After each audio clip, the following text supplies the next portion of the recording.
तो बहुत ही महत्वपूर्ण प्रश्न आज कराएंगे। प्रश्नावली 2.3 के 2 क्वेश्चन तक हम आपको पहले बता चुके हैं। तीसरे क्वेश्चन से हम प्रारंभ कर रहे हैं। तीसरा क्वेश्चन देखिए, ध्यान से समझिए।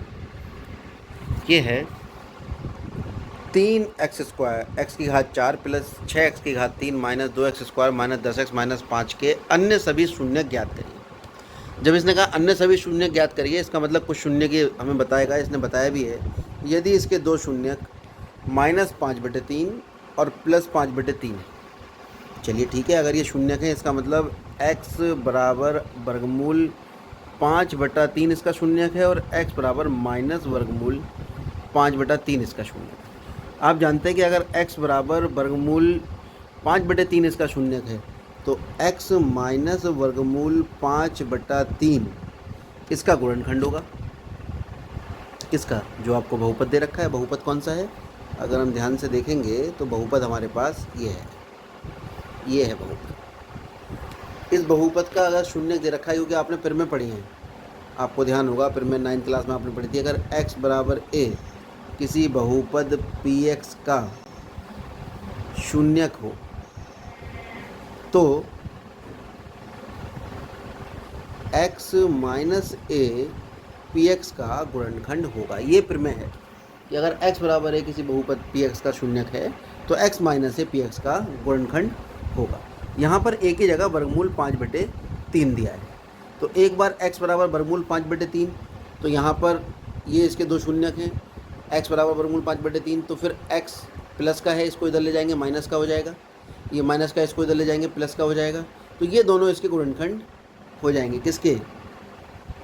px के, क्योंकि ये किसके शून्यक हैं? px के। यानी आप इसे चाहो तो ऐसे लिखो, चाहो तो डायरेक्ट ये भी लिख सकते हो कि x माइनस वर्गमूल 5/3 तथा x प्लस वर्गमूल 5/3 px के गुणनखंड होंगे। चलिए ठीक है, अगर ये इसके गुणनखंड हैं तो हम इन दोनों की गुणा करके शून्य के बराबर ले लेते हैं इनको। अगर आपको ये बात समझ में नहीं आ रही तो आप ऐसे समझ लीजिए जैसे इसने दिखाया है कि आप x बराबर वर्गमूल 5/3 इसका एक शून्यक है और x बराबर माइनस वर्गमूल 5/3 इसका शून्यक है। इसको प्लस वाले को इधर ले जाएगा माइनस, माइनस वाले को इधर ले जाएगा प्लस, दोनों समीकरणों की हम गुणा कर लेंगे, इसकी और इसकी। तो LHS की LHS से गुणा होगी और RHS की RHS से गुणा होगी, तो आपके पास ये आ जाएगा। और a plus B minus B लगाएंगे, a का वर्ग माइनस b का वर्ग, ये आ गया x² माइनस 5/3 से पूरे समीकरण को गुणा कर लीजिए दोनों तरफ, तो पूरे समीकरण को LHS को भी 3 से RHS को भी 3 से, तो आपके पास ये आ जाएगा 3 से 3 यहाँ कट जाएगा। ये आपके पास 3x² माइनस 5/3 गुणा 3 बराबर 0 गुणा 3 से 3 कट जाएगा। तो आपके पास ये आ गया 3x² माइनस 5। तो 3x² माइनस 5 जो है वो इससे आया है, और ये दोनों क्या थे? ये px के गुणनखंड थे। इसका मतलब 3x² माइनस 5 भी px का एक गुणनखंड होगा। चलिए आगे बढ़ते हैं। अगर गुणनखंड है तो इससे इसको भाग करने पर शेषफल शून्य आना चाहिए। चलिए भाग की प्रक्रिया शुरू कर दी इन्होंने, हम लोग प्रारंभ करेंगे। 3x² माइनस 5 जो गुणनखंड था उससे इसे भाग करने का तरीका हमने बताया था। इसका सबसे बड़ा पद है 3x की घात 4, इसका सबसे बड़ा पद है 3x की घात 2, 3 से 3 कट जाएगा और ये x की घात 2 आ जाएगा। देखिए पहला पद इसका x की घात 2 आया है। अब क्या करेंगे? इस x की घात 2 से हम इन दोनों को गुणा करेंगे, इसको गुणा करेंगे पूरे भाजक को, और गुणा करके यहाँ लिख देंगे। ये इन्होंने लिखा है 3x की घात 2 की x की घात 2 से गुणा करिए, ये आया। और 5 से करेंगे तो 5x², तो स्क्वायर वाला स्क्वायर के नीचे आपने लिख दिया। अब इनके निशान बदलेंगे जैसा कि हम भाग में करते हैं। निशान बदलने के बाद हमने देखा 6x की घात 3, ये आपका 5 में से 2 गया 3, और ये माइनस 10x ऐसी और 5 ऐसी। उसके बाद अब सबसे बड़ी घात यहाँ पर कितनी है? 6x की घात 3, और इसे भाग करेंगे हम 3x की घात 2 से, तो 3 से 3 कट जाएगा, घात 2 से ये x बार कटेगा, तो उत्तर आपके पास x आ जाएगा प्लस का। तो ये आप देखिए, और एक ये 2 आया था, 3 दूनी 6, तो यहाँ से आपके पास ये आ जाएगा 2x। ये 2x आपके पास दूसरा पद प्लस का आ गया। अब इस 2x से इसकी गुणा करेंगे। अब गुणा किससे करेंगे? क्योंकि अब पद आया आपके पास 2x। अब 2x से इसकी और इसकी दोनों की गुणा करके इसके नीचे लिख दीजिए। ये लिख दिया हमने, देखिए 2x किससे करेंगे, 3 दूनी 6, x की 1 से करें, एक्स स्क्वायर से x की घात 3 और 5 दूनी 10x माइनस का x को x के नीचे निशान बदल दिया आपने, 3x स्क्वायर और माइनस 5।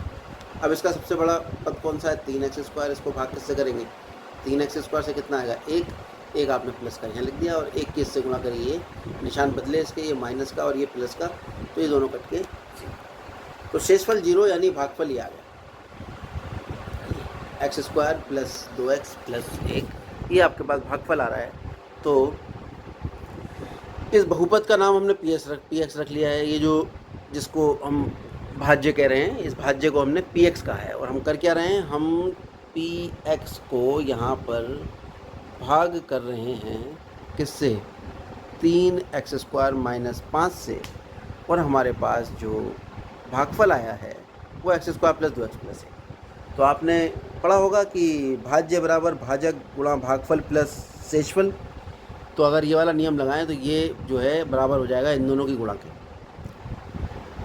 जैसे मान लीजिए हम 3 से भाग करते हैं 7 को, 3 दूनी 6, 1 बचता है, तो 7 को कितना लिखते हैं, 3 गुणा 2 इनकी गुणा और फिर उसमें जोड़ देते हैं शेषफल प्लस 1।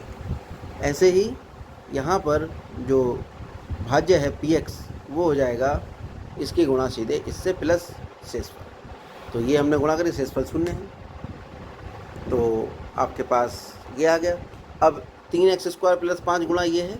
अब शून्य ज्ञात करने के लिए हम बहुपद को शून्य के बराबर रखते हैं, आप जानते हैं।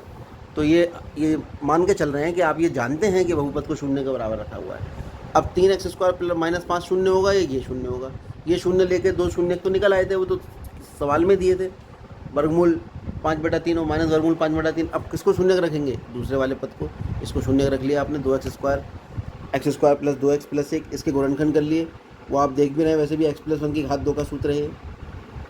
ये जो सूत्र है, अगर ऐसा ना करना चाहें, इसने मध्य पद में विभाजित किया है, 2x को x प्लस x लिख लिया है, फिर दोनों के जोड़े बना के कॉमन ले लिया, x प्लस 1 गुना x प्लस 1, ये 0, तो आपके पास जो शून्य निकल कर आ गए वो -1 और -1 निकल कर आए। 2 शून्य हमें पता थे, अतः कुल शून्य हो गए इसके वर्गमूल 5/3 माइनस वर्गमूल 5/3 -1 माइनस, ये इसके 4 शून्य आएंगे।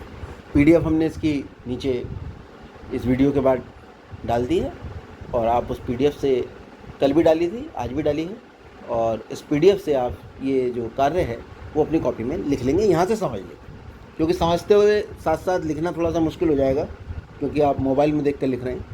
तो इसलिए हमने PDF डाल दी है, आप इसको पहले देख के समझें और उसके बाद उस PDF को खोलकर और PDF में से आप अपने ये सारा काम नोट करें।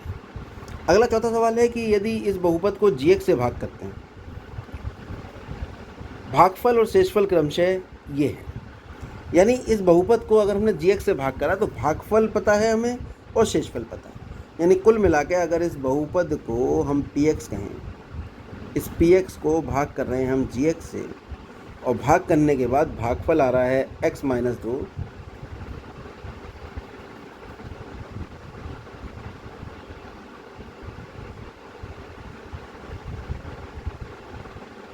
थोड़ा छोटा लिखना पड़ेगा। देखिए px को हम भाग कर रहे हैं gx से, और भागफल हमारे पास आ रहा है x माइनस 2, और शेषफल आ रहा है जो कुछ भी हमने भाग किया -2x प्लस 4। ठीक है, शेषफल का नाम हमने rx रख लिया, यहाँ रखा हुआ है, देखिए ये rx शेषफल का नाम रख लिया, भागफल का नाम qx रख लिया, और भाज्य का नाम हमने px, जो भाज्य है उसको px हम भी बता रहे हैं, इसने भी इसका मान रख लिया। अब आपको भाजक का मान ज्ञात करना है। आप सूत्र जानते हैं कि भाज्य बराबर भाजक गुणा भागफल प्लस शेषफल। तो भाज्य तो px था, भाजक gx था, भागफल qx था और शेषफल rx था। इनके मान उठा के यहाँ फिट कर दिया, px की जगह px का मान रख दिया, देखिए qx की जगह qx का मान लगा दिया, और rx की जगह rx का मान लगा दिया। इसके बाद ये माइनस का है 2x और 4 प्लस का है, ये दोनों इधर चले गए, ये देखिए ये ट्रांसफ़र हुआ है, ये दोनों दूसरे कलर से दिखा देते हैं, ये यहाँ ट्रांसफ़र हुआ। ठीक है, इसके बाद हम देख रहे हैं gx गुणा x माइनस 2। अब ये जो आपके पास आया है इसको x माइनस 2 गुणा कर रहा है, इधर आके भाग करेगा, और x माइनस 2 से आप इसे भाग कर लीजिए भाग विधि से। आपको हम कई बार भाग विधि समझा चुके हैं। भाग विधि से भाग करके आप देखेंगे भागफल आएगा x square minus x plus one, तो ये x square minus x plus one ही आपका आंसर। क्लियर? अब आपको ऐसा बहुपद ज्ञात करना है। देखिए ये सवाल है कि जिसकी घात px की घात qx के बराबर। px की घात qx का मतलब क्या हुआ? px की घात qx का मतलब ये हुआ कि भाज्य की घात भागफल के बराबर है। एक ऐसा उदाहरण आपको देना है। तो भाज्य की घात भागफल के बराबर है, ऐसा उदाहरण ये है। देखिए ये आपने px ले लिया और gx से भाग करोगे तो x की घात 2 आ जाएगा। ठीक है, तो यहाँ पर px बराबर 2x स्क्वायर प्लस ये हमने मान लिया, इसमें से हमने 2 कॉमन लिया। ये अपनी मर्जी से ही माना है इसने, अपनी तरफ से आपको कुछ नहीं सोचना है। ठीक है, ये आप भी कुछ भी मान सकते हो उल्टा सीधा।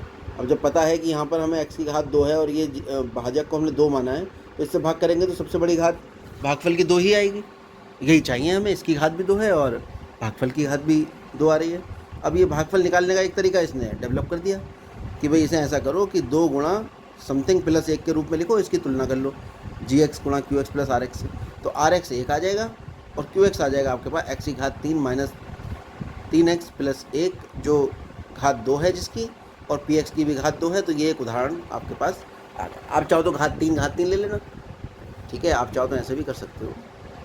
px बराबर 3x की घात 3 प्लस 2 ले लिया और gx बराबर 3 ले लिया आपने, तब भी आपका आंसर जो है आ जाएगा। ठीक है, आगे बढ़ते हैं।